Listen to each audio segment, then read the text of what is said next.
Alors, bonjour à tous. Je m'appelle Eden Carmel Kemayo Djamen, étudiante en première année de génie électrique à l'Université du Québec à Trois-Rivières.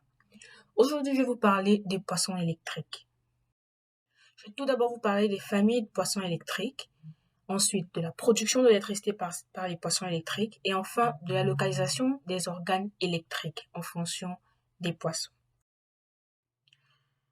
Alors, bien avant que la nature de l'électricité ne soit étudiée, il y a de cela plusieurs millénaires, les poissons électriques et beaucoup d'autres phénomènes électriques éveillaient la curiosité des hommes et des chercheurs. Il existe plusieurs familles de poissons électriques allant des gymnotiformes, parmi lesquels nous avons les anguilles, aux torpédiniformes, parmi lesquels nous avons les torpilles.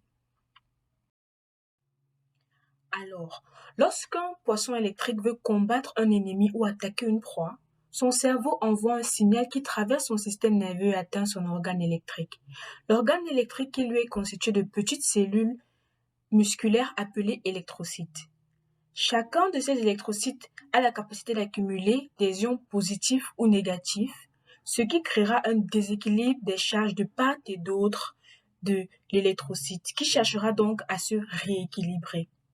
C'est ce que nous appelons le potentiel d'action. C'est ce rééquilibrage de charge qui créera une tension électrique. Et chaque électrocyte est capable de créer une tension allant jusqu'à 0,08 volts. C'est petit, on dirait, mais les cellules étant au nombre de 4000, et regroupées de bout en bout, nous aurons donc une addition de tension.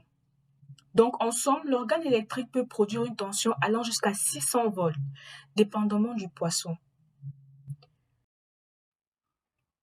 En plus de la décharge électrique créée, ces poissons électriques créent aussi un champ électrique très faible, leur permettant de détecter leur proie. Alors, allant d'un poisson à l'autre, la localisation de l'organe électrique diffère. Pour l'anguille électrique que nous avons là, devant nous, l'organe électrique se trouve sur sa partie postérieure, de part et d'autre de sa queue.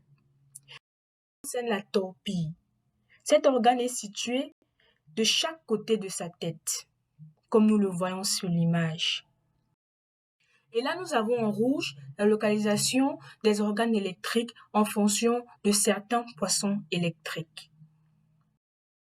Nous sommes parvenus à la fin de notre petit exposé sur les poissons électriques.